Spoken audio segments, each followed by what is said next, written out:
Today we're going to talk about characterization. How an author builds a character up. How do we know things about that character? How can we say that that character is mean? And how could we say that that character is sweet? What things does the author tell us about, or how does the author describe the character? And gives us the idea that that character has those traits. So by the end of the lesson, you should be able to infer or make an educated guess based on what the character thinks, says, and does.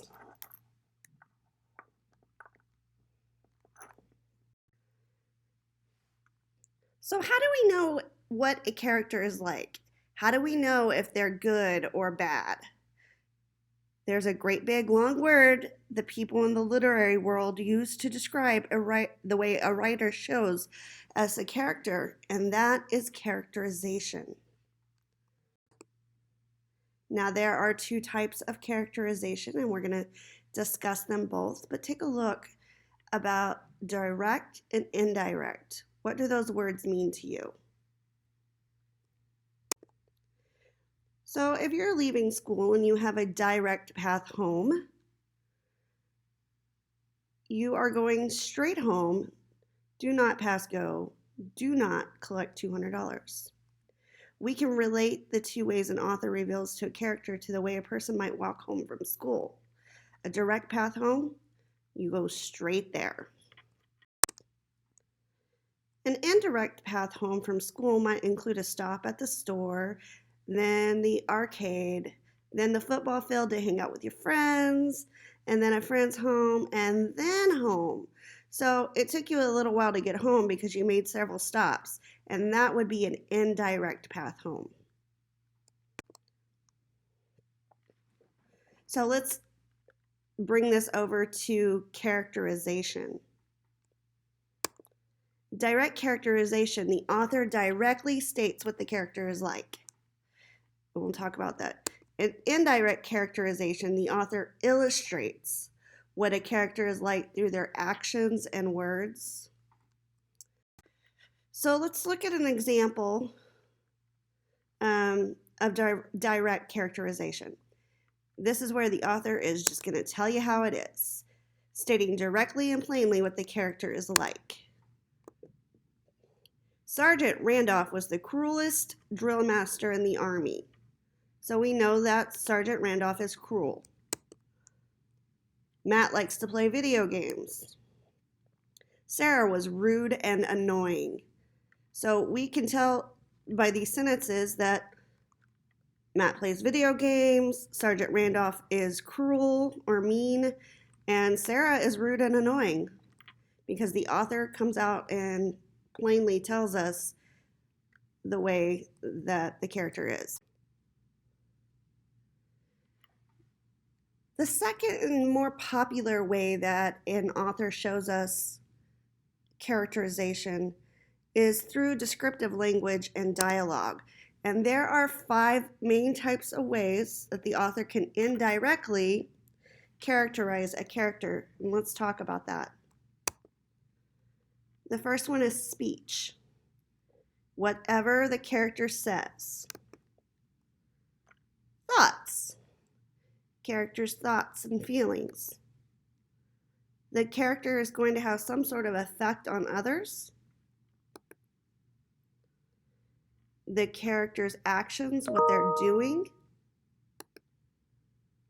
And the character's looks are generally a very pointed way, a very prominent way, and a very purposeful way of describing that character to you.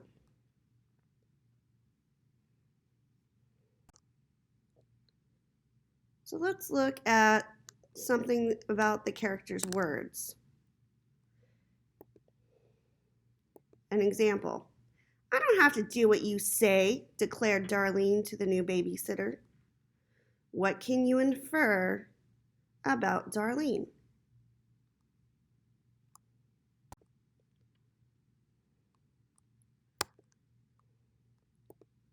The next one is thoughts. Porter didn't like the look or the smell of the squash pudding, but decided to eat some to please his mother. What do we learn about Porter based on his thoughts and feelings about the squash? How do we know that he cares about other people's feelings? The effects on others. Go wake up my sister, Lulu said. Sure, Mom, just give me an armor and a 20-foot pole and I'll be ready to go. What do we know about the sister in this example? How does she affect her family?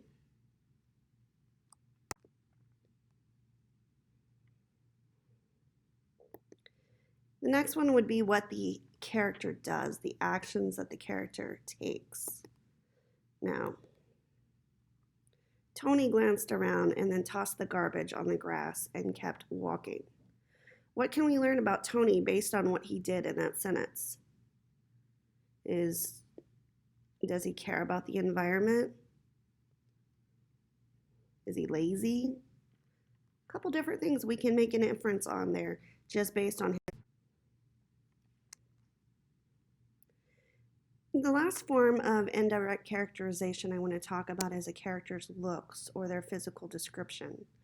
Now, authors most of the time are very purposeful when they are talking about the physical description of one of the characters. So looking at our example here, let's read this. Wanda's hair was pink, and every pink hair was stuck up from her head. Underneath all the pink hair, though, was a pair of very innocent, scared blue eyes. What do we learn about Wanda based on how she looks? Is it always appropriate to judge people by their appearance? No, but it can sometimes give us an idea of that person's personality. For example, a person who's always wearing skating clothes might be a skater. A person who always wears a Michigan State t-shirt is probably an MSU fan. So, that being said, which type of characterization is more effective? Direct characterization. Helga was angry at Tommy. Or indirect characterization. Helga's eyes narrowed as Tommy walked into the room. Tommy saw Helga shake her head slightly at him, and he quivered in fear. Helga felt heat rise up inside of her, threatening to burst at any moment in the direction of Tommy. When the author uses indirect characterization, it often paints a picture in our mind, and it helps us to really understand who the characters are and what they are feeling.